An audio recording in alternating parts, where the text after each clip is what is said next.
છો મુંબઈ તરંગ ન્યૂઝ। હું છું એન્કર અર્પિતા પટેલ। હવે જોઈએ અગત્યના સમાચાર। પીપી સવાણી ગ્રુપ આયોજિત માવતર સમૂહ લગ્નમાં મહેંદી રસમનો ભવ્ય કાર્યક્રમ યોજાયો।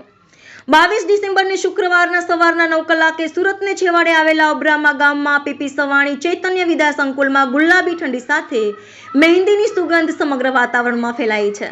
સાથે સાથે મહેંદી તે વાવી માળવે ને એનો રંગ ગયો ગુજરાત રે। मेहंदी लीली ने रंग रातो मारी मेहंदी नो रंग उड़ी जाए रे मेहंदी तो रंग लाती है। मेहंदी लगा के रखना जेवा मेहंदीना हिंदी गुजराती गीतोथी वातावरण सुरेलू बन्युं छे। आवो अद्भुत अवसर रचायो छे पीपी सवाणीना आंगणे अने प्रसंग छे मेहंदी रसमनो। आगामी तारीख 24 डिसेम्बरे पीपी सवाणी आयोजित मावतर लग्नोत्सव अंतर्गत तारीख 22 डिसेम्बर शुक्रवारे मेहंदी रसमनो कार्यक्रम योजायो हतो।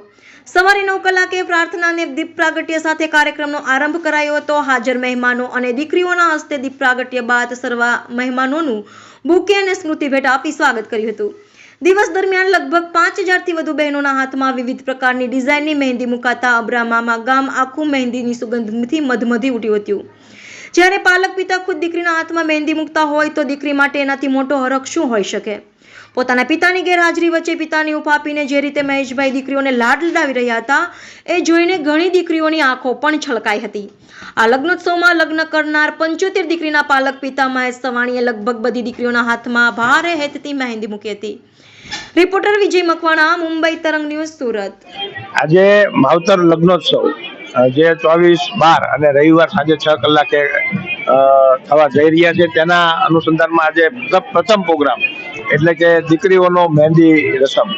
દીકરીઓના હાથમાં મહેંદી લાગે, દીકરીઓની બહેનોના હાથમાં મહેંદી લાગશે, દીકરીઓના ભાભીઓના હાથમાં મહેંદી લાગશે અને આ પ્રસંગે આઈપીએસ ઓફિસરો અને સરકારી અધિકારીશ્રીઓની બહેનો અને રાજકીય જે બહેનો છે એ બધા લોકોએ આવીને અમારી દીકરીઓને આશીર્વાદ આપ્યા અને તેમના લગ્ન જીવનની શુભેચ્છાઓ પાઠવી। તે બદલ તેમનો પણ ખૂબ ખૂબ આભાર માનું છું। અને આજે આ સવારે 9 વાગ્યાથી શરૂ થયેલો પ્રોગ્રામ સાંજે 4 વાગ્યા સુધી ચાલશે। દીકરીઓના હાથોમાં મહેંદી લગાશે। બધી દીકરીઓ, જૂની દીકરીઓ, નવી દીકરીઓ આજે ભેગી મળશે, એકબીજાની ઓળખાણો થશે અને એક નવો પરિવાર બનશે।